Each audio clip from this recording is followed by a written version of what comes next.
Bonsoir à toutes et à tous, les titres de cette édition.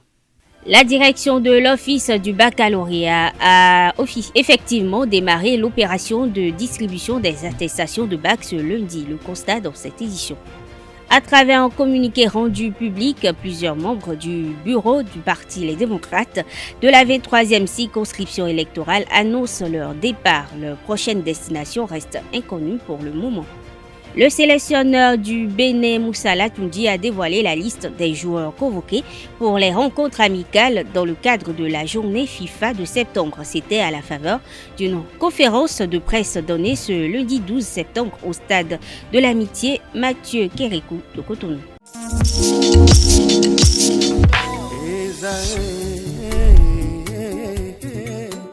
Bonne nouvelle pour la rentrée académique 2022-2023, l'École supérieure d'administration, d'économie, de journalisme et des métiers de l'audiovisuel ESAE vous ouvre les portes de ses différents sites. À Gbedjoumende, à Bomé-Calavi, à Kwakpa et même à Parakou, l'université ESAE vous offre des bons d'études et des demi-bourses dans toutes ses filières en licence 1, 2 et 3. Et pour les 100 premières inscriptions en master 1 et 2, bénéficiez des demi-bourses. Nouveau bachelier, vous avez au moins la mention assez bien, inscrivez-vous vite à ESAE et bénéficiez d'un bon de 50 000 francs CFA. Étudiants, étudiantes et nouveaux bacheliers, payez 200 000 francs CFA en sciences de gestion, sciences économiques, sciences juridiques et en administration des affaires en licence 1, 2 et 3 et 500 000 francs CFA en master 1 et 2, 250 000 francs CFA en administration générale, administration des finances, journalisme et métiers de l'audiovisuel en licence 1, 2 et 3 et 600 000 francs CFA en master 1 et 2. Alors, inscrivez-vous vite et profitez des offres exceptionnelles mais également d'un enseignement de qualité à l'université d'excellence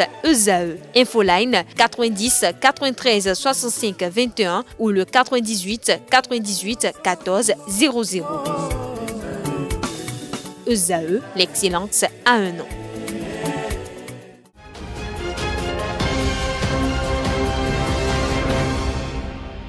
Bienvenue, une trentaine de membres du Parti Les Démocrates de la 23e circonscription électorale ont déposé leur lettre de démission à leur président Éric Rondeté. Pour l'heure, leur prochaine destination n'est pas connue. Le préfet du département du littoral, Alain Sourou-Orunla, a procédé ce lundi 12 septembre à l'installation du conseil de supervision de la commune de Cotonou dans les locaux de la mairie de Cotonou. L'installation a eu lieu en présence des conseillers et membres de la mairie. Reportage signé Anaël Dou. C'est sur ces mots et en vertu des pouvoirs qui m'ont été conférés que je déclare installé ce jour, lundi 12 septembre 2022, le conseil de supervision de la commune de Cotonou. Ainsi, le conseil de supervision de la commune de Cotonou est installé. Cette cérémonie d'installation, tenue en présence des conseillers et membres de la mairie de Cotonou, a été ouverte par le premier responsable, le maire Luc Setondi Atropo, qui a rappelé les fonctions de ce conseil. La cérémonie qui nous réunit ce jour revêt une importance capitale pour notre commune et pour le bon fonctionnement des activités de l'administration municipale, en ce sens qu'elle consacrera la mise en place d'un important organe né de la réforme structurelle du secteur de la décentralisation. En effet, les dispositions des articles 93 et suivants de la loi 2021-14 du 20 décembre 2021 portant Code de l'administration territoriale de la République du Bénin ont institué, outre le conseil municipal qui demeure le principal organe délibérant de la commune, un nouvel organe politique dénommé Conseil de supervision, dont je félicite les membres pour leur prise de fonction de ce jour qui, entre autres, a pour mission l'adoption du budget communal. Ce nouvel organe, dont j'invite les membres à jouer efficacement leur rôle, permettra sans aucun doute d'impulser une nouvelle dynamique à l'action municipale, en ce sens qu'elle assure la coordination entre le conseil municipal et l'exécutif de la commune. L'autorité de tutelle, Alain Sourou-Orunla, préfet du littoral, a donné la composition du conseil de supervision. Au terme de l'article 93 de la loi numéro 2021-14 du 20 décembre 2021 portant Code de l'administration territoriale en République du Bénin, le conseil de supervision est composé du maire, des adjoints au maire et des présidents des commissions permanentes. En conséquence, le conseil de supervision de la commune de Cotonou se compose comme suit. Président, M. Luc Setondi Atropo. Je voudrais savoir si vous approuvez ou pas. Merci. Membre, M. Randix Romer Raoul Awandjinou.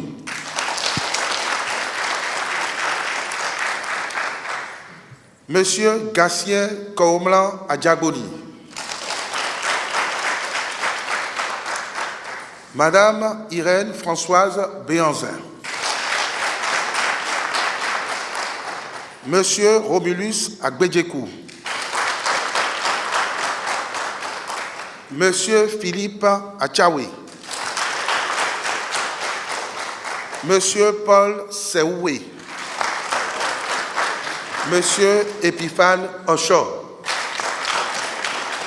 Je voudrais, à cet effet, vous souhaiter beaucoup de courage et vous inviter à travailler avec discernement en ayant pour seule boussole le développement de la commune. Le conseil de supervision de la commune de Cotonou, dirigé par le maire, s'installe donc pour mener à bien ses missions. Il va également intervenir dans la procédure disciplinaire contre les chefs d'arrondissement. Comme annoncé par la ministre Éléonore Yaïla-Descamps dans un communiqué rendu public, le retrait des attestations de réussite des candidats reçus à l'examen du baccalauréat session unique de juin 2022 a été lancé depuis hier lundi. L'opération a pris fin ce mardi. Quelques candidats rencontrés sur les lieux de retrait, précisément au CG Rita Cotonou, apprécient l'organisation et félicitent la direction de l'office du baccalauréat. Ils sont au micro de Quentin Amoussou, Nasserine Fatoumbi et Francis Farami.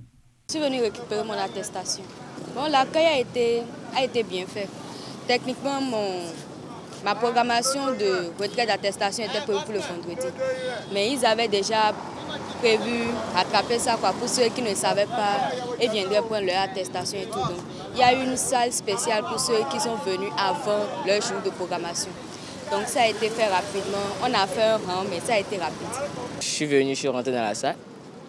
Je me suis mis à attendre. Normalement, il devait coller quelque part au moins ce qu'on devait faire avant de venir récupérer. Apparemment, on devait aller valider le relevé de notes avant de venir prendre ça. Bon, c'était là. Disons, j'ai fait pratiquement 5 minutes à 10 minutes là. Et c'est après on me disait ça. Et je suis allé, j'ai validé, je suis venu. Ils ont demandé mon jury. Le jury numéro 206. Puis, bon, je suis allé, j'ai signé quelques trucs et ils m'ont remis ça. Tu rentres, tu remets les documents à une dame. Bon, elle te signe un cachet, tu vas retirer, tu signes. C'était une formalité, c'était simple, rapide. 5 minutes, c'était déjà bon. Quand je suis venu, pratiquement tous ceux qui sont venus avant moi sont déjà partis. Donc, on m'a dit qu'il restait peu de chance. Donc j'allais vite prendre mon truc et partir. Je suis actuellement en train de faire la photocopie. J'ai envoyé quelqu'un me faire la photocopie de mon relevé de notes. Seulement que je ne savais pas que c'était la photocopie qu'il fallait, du relevé de notes. Donc quand je suis venu ici, on m'a informé. Il y a un peu du monde, hein, mais j'espère prendre ça quand même. Bien déroulé, c'était bien, ça a été rapide et tout. On avait eu des informations par l'internet. On nous a dit ce qu'on allait ramasser avant de venir. En même temps qu'on est rentré, on a vu nos jurys, les numéros du jury, et des jurys, excusez-moi. On est rentré dans la salle et on a rempli des fiches pour récupérer les attestations. Aujourd'hui, l'office du bac a programmé la remise des attestations du baccalauréat 2022 à tous ceux qui sont aujourd'hui déclarés admis. J'ai accompagné ma fille retirer son attestation. Franchement, je fais un coup de chapeau à l'office du baccalauréat. Techniquement, tout a été mis en œuvre pour permettre à ces vaillants étudiants de retirer les attestations sans difficulté. Il faut reconnaître que ma fille a été programmée normalement pour le vendredi 16 septembre. C'est ce que nous avons constaté sur le tableau d'affichage. Mais au même moment, il a été prévu une alternative, d'accord, pour ceux-là qui ne sont pas programmés. Ça veut dire quoi? Autre jury a été prévu. Et en moins de 30 minutes, elle a pu retirer son attestation. Donc, franchement, comparé aux années antécédentes, là, je ne peux pas vous dire, je suis plus que satisfait. La rentrée scolaire universitaire 2022-2023 démarre le lundi 19 septembre prochain au Bénin. Pour certains parents, les mesures sont déjà mises en place pour aider les enfants pour un bon démarrage des classes. Du côté des nouveaux étudiants, certains sont dans l'attente et d'autres ont déjà démarré les premières étapes. Dans l'élément à suivre, quelques parents et nouveaux étudiants nous révèlent le contenu de leurs préparatifs pour l'année scolaire universitaire qui démarre dans quelques jours. Ils sont au micro de Francis Farami, Quentin Amoussou, Nassérine Fatoumbi. L'après-bac a été déjà initié. Nous sommes en train de parcourir les différentes universités de la place. Aujourd'hui, je crois que toute formation qu'on doit penser pour son enfant doit être une formation de métier. Et par conséquent, nous prenons le temps de voir ceux qui proposent les meilleures offres. Et la rentrée se fera par la grâce de Dieu. On n'a pas encore commencé par prendre les dispositions pour l'après-bac. Je réfléchis, je suis toujours sur ça. Je vais commencer par prendre les dispositions. Apparemment, je vais faire le campus. Et ils ont l'habitude de dire que c'est la jungle. Donc je m'apprête psychologiquement pour ne pas mourir là-bas. Bon, pas trop. Bon, je ne vais pas faire. Je ne serai pas privé, c'est pas encore. Ça dépend de si là on va me classer au fait. Donc c'est en fonction de ça. Sinon, je sais que ce sera à Calavi, parce que tous mes choix c'est à Calavi. Donc ça dépend de là où on va me classer. Je vais faire l'université, je vais choisir mes filières. J'attends d'être peut-être boursière. J'espère beaucoup être boursière. Donc si je suis boursière, je vais passer aussi un concours, j'attends les résultats. Dans tous les cas, quoi qu'il en soit, je fais l'université à titre payant ou en tant que boursière. C'est un calendrier qui est là. Déjà, lorsque l'année scolaire court déjà à sa fin et que les vacances s'annoncent, on a le planning de la rentrée prochaine. Et on commence déjà par s'organiser petitement. À cette date, tout est en train d'être mis en œuvre pour que les enfants commencent la rentrée dans les bonnes conditions. Déjà, vous avez vu, venir retirer l'attestation de celle qui est aujourd'hui étudiante. Pour ceux qui sont à la maison, nous nous sommes déjà rapprochés des collèges pour prendre la liste des fournitures. Nous avons déjà acquis certaines fournitures et les conditions pratiques sont en cours pour déjà commencer par payer les premières tranches et tout le reste afin de permettre aux enfants de commencer la rentrée avec quiétude. C'est vrai que les temps sont difficiles. Les temps sont difficiles, mais on n'y peut rien. La réalité est là et puis nous devons l'affronter. L'Office central de répression de la cybercriminalité et la CRIET travaille à rayer le phénomène de cybercriminalité au Bénin. À cet effet, 32 présumés cybercriminels ont été placés sous mandat de dépôt. Ils sont accusés d'escroquerie en ligne, maraboutage et sextorsion. Ils ont été écoutés par le procureur spécial de la CRIET entre le 7 et le 9 septembre dernier. Le karma est défini comme un dogme central de l'hindouisme, du bouddhisme, selon lequel la destinée d'un être vivant et conscient est déterminée par la totalité de ses actions passées et ses vies antérieures. Plus de précision avec Dasumo Djawei au micro de Jacques Maounou d'Almeida. Vous allez entendre parler des Jotor, de ceux-là qui sont partis dans une lignée familiale, qui sont partis dans un nouveau qui est né, un nouveau-né qui est né. On dit c'est telle personne qui réincarne. Mais le ouais, mais le jo, dagbo miton le, moi miton le, mais le jo. Et à travers les traits de cet enfant-là, vous découvrez nettement que il ressemble ou elle ressemble à l'individu dont on parle, qui est le défunt. C'est l'âme qui revient pour payer non seulement son karma, sa dette vis-à-vis de la nature et des humains. Wedenwe edondo joto meneton mebobo jomeyon nous mewa gbegbe no fida yo et de mon bido meongon, ça dit quoi? Tout ce que la personne dont vous incarnez aujourd'hui a pu faire dans le temps ancien avant de partir, vous avez les mêmes traits, les mêmes comportements, les mêmes langages de ce dernier. Et si c'est le bien que ce dernier avait commis sur cette terre, vous allez récolter les bénéfices de ça. Si c'est le mal qu'il a produit avant de partir, vous allez récolter les mêmes problèmes. D'où, vous allez voir dans certains villages ou dans certaines contrées de notre pays, il y a des maisons qui sont totalement en ruine. Parce que, Togbo yeton le wa nuya. Togbo yeton le yo. Yiwa nu barabara. Bon, nu barabara de le togbo yeton le afoyon mana khlede. Ay kumba ejiwe renu mono le de gbe. Bro renu mono yiwe yo. Ay pon togbo yeton ay kumba ne me ru denu. Bo ya kumba ne yo. Bo fonder famille de flin. Bo ozu renu kwe.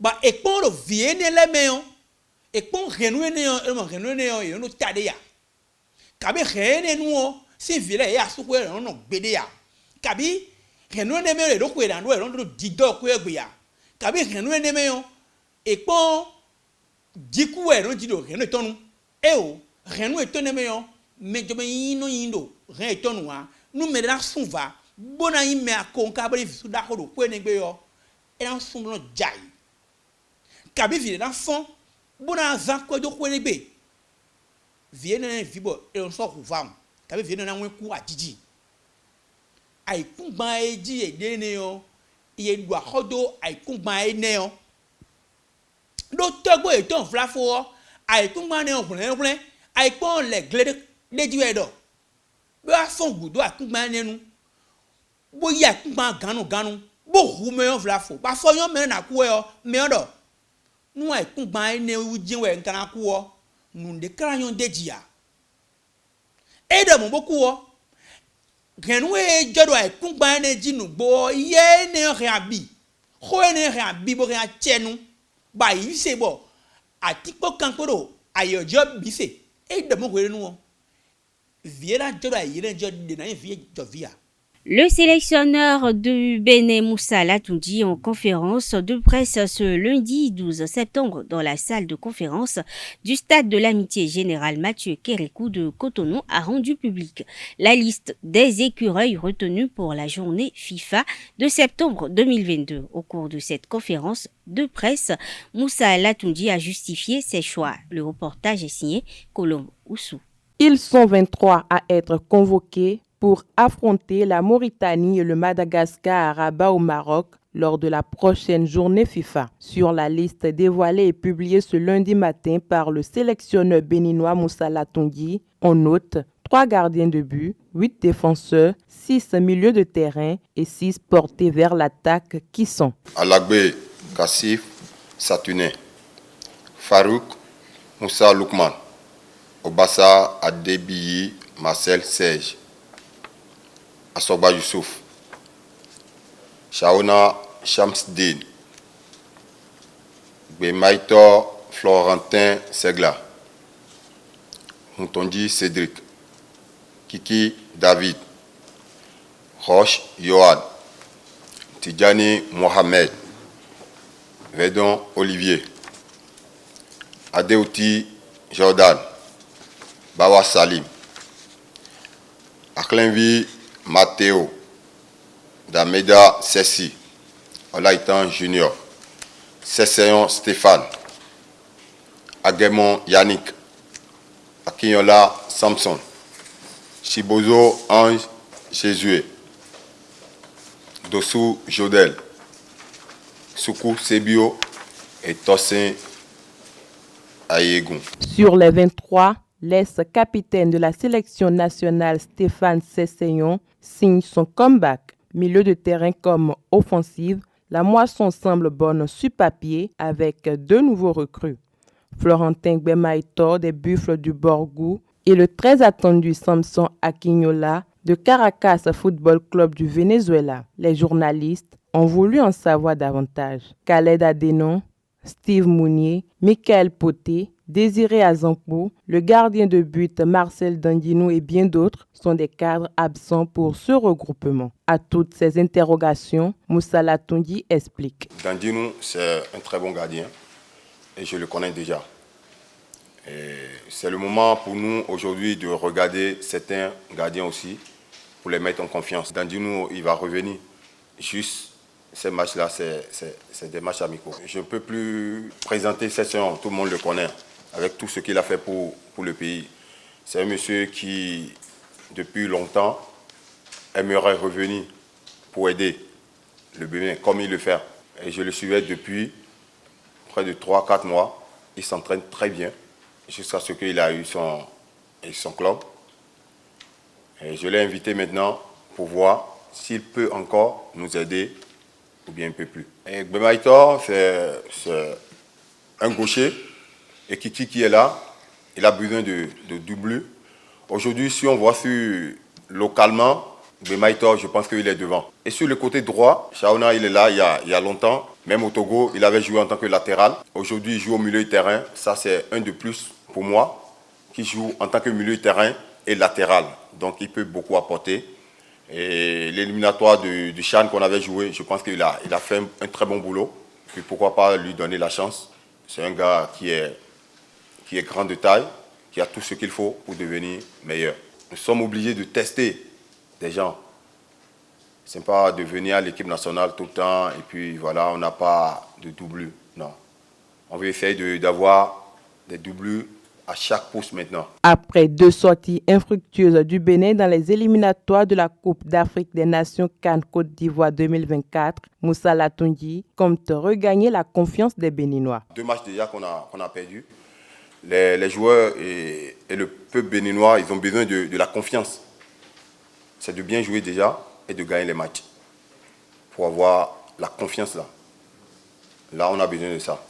Le premier match contre la Mauritanie se tiendra le 24 septembre et le second le 27 septembre face aux Malgaches. Le Bénin a accueilli du 7 au 10 septembre dernier le 12e tournoi international des zones ouest et centrafrique de tir à l'arc Tizo Kata au stade de l'Amitié Générale Mathieu Kérékou de Cotonou. Julien Minavoa, président du Comité national olympique et sportif béninois, tire un satisfecit à Paul Zissou, précurseur de la compétition et de la discipline dans la sous-région. L'objectif en initiant cette compétition pour la sous-région est non seulement d'apporter la joie dans l'exercice et la pratique du tir à l'arc au niveau des athlètes, mais c'est également de leur donner la main, faire en sorte qu'ils se fassent la main pour les plus grandes compétitions. Vous êtes à la 12e édition du Tizo Kata.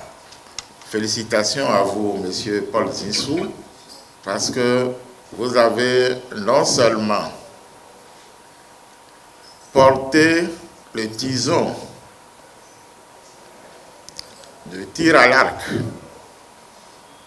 dans la plupart des pays de l'Afrique au sud du Sahara, vous avez réussi également à rassembler autour de ce sport-là tous les pays qui ont voulu se donner une fédération pour permettre à leur jeunesse de le pratiquer. Et vous n'avez pas commencé le Tizo Kata dès votre première année. Aujourd'hui, voyez vous-même le nombre que vous regroupez au niveau de la jeunesse ainsi qu'au niveau des responsables fédéraux. La Côte d'Ivoire a régné en maître sur la 12e édition du tournoi international des zones ouest et centre-Afrique de tir à l'arc Tizo Kata à Cotonou. Mi-carême, Moïse Essis, président de la Fédération ivoirienne de tir à l'arc, a livré le secret de cette performance à Setonde Larios à Diaguinou. Bien, c'est une longue histoire. Je vais vous expliquer un tout petit peu. depuis 2012. Donc, la Côte d'Ivoire a été championne d'Afrique et participé aux Jeux Olympiques de Londres 2012. Nous avons réédité cela encore en 2016 pour Rio et nous avons encore fait la même chose pour Tokyo. Mais le fait de se mettre à ce niveau de compétition nous oblige à travailler tous les jours et tout le temps pour ne pas que nous perdons cette position que nous avons de participer aux Jeux Olympiques. Du coup, nous donnons les moyens d'attirer les jeunes. L'équipe que vous avez vue aujourd'hui n'était pas l'équipe qu'il y a 4 ans, qu'il y a 3 ans. Donc nous travaillons avec beaucoup de jeunes à qui nous donnons un rêve. Un rêve qui est participer aux Jeux Olympiques, un rêve qui est venir au Tizokata et remporter toutes les médailles. Et je crois que c'est le travail qui a valu ce résultat. Nous ne pouvons pas prétendre que nous sommes les plus forts, mais nous continuons de travailler pour être meilleurs. Restons avec le patron du tir à l'arc ivoirien qui a félicité le Bénin pour la bonne organisation du Tizokata 2022 après 2 ans de suspension en raison du Covid-19. Il a par ailleurs rassuré les archers au sujet de la tenue de la 13e édition en Côte d'Ivoire. Je voudrais d'abord remercier la Fédération béninoise de tir à l'arc qui a tenu à ce que la 12e édition de Tizokata se tienne sur le sol béninois. Nous avons été heureux d'être là, puisque depuis la première édition, nous avons signé avec notre cher ami Paul Zessou une convention de participation à toutes les éditions. Et n'eût été le Covid, je crois qu'on aurait eu d'autres éditions avant, mais en tout cas, je remercie les autorités béninoises d'avoir autorisé cette année l'organisation de Tizokata au Bénin. Nous avions besoin de cette compétition. Nous avions besoin et nous avons travaillé dans nos différents pays à venir valoriser notre sport. Et le résultat que nous avons, c'est le fruit donc, du travail acharné que nous avons essayé depuis des années de faire pour redonner une très belle image à notre sport, qui est un sport olympique, et puis permettre à ceux qui sont encore sceptiques sur le développement de cette activité dans nos pays puissent voir que cela est possible. Donc en Côte d'Ivoire, nous avons été capables de faire quelque chose avec ces jeunes. Nous savons qu'au Bénin aussi, c'est possible. Donc, nous sommes venus au Bénin pour montrer au public sportif béninois que c'est encore possible. Il faut encourager ces sports. Nous sommes considérés comme sport mineur, mais à partir du moment où nous sommes un sport olympique, nous sommes majeurs. Donc ce n'est pas par le nombre de pratiquants qu'on est un sport majeur ou un grand sport, mais à partir du moment où on est olympique, on est un grand sport. Donc qui nous soutiennent, qui nous apportent tout ce dont un sport a besoin pour se développer. Et je crois qu'il y a aussi du potentiel au Bénin. Nous avons vu les jeunes de moins de 18 ans qui nous ont donné d'excellents résultats. Et nous comptons sur en tout cas tous ceux qui peuvent contribuer au développement du tir à l'arc, d'apporter les petites pierres à l'édifice du tir à l'arc que nous construisons ensemble, le Bénin, la Côte d'Ivoire et tous les autres pays de l'Afrique de l'Ouest. Nous avons une très belle expérience d'organisation. Nous avons en Côte d'Ivoire une compétition que nous appelons le Grand Prix international de Côte d'Ivoire qui est à sa 8e édition cette année, qui va se dérouler en décembre. Et donc nous avons déjà organisé 2 fois les Tizokata en Côte d'Ivoire, je dirais, les années précédentes. En 2019, donc nous étions la dernière fédération à organiser avant que le Covid ne vienne interrompre un peu notre élan. Donc nous avons cette expérience d'organisation de compétitions internationales, de compétitions de haut niveau et nous sommes prêts. Nous sommes prêts pour donner ce que nous avons aux autres pays qui viendront en Côte d'Ivoire. Mesdames, Messieurs, nous sommes à la fin de cette édition. Merci de votre attention. Bonne soirée à toutes et à tous et à demain.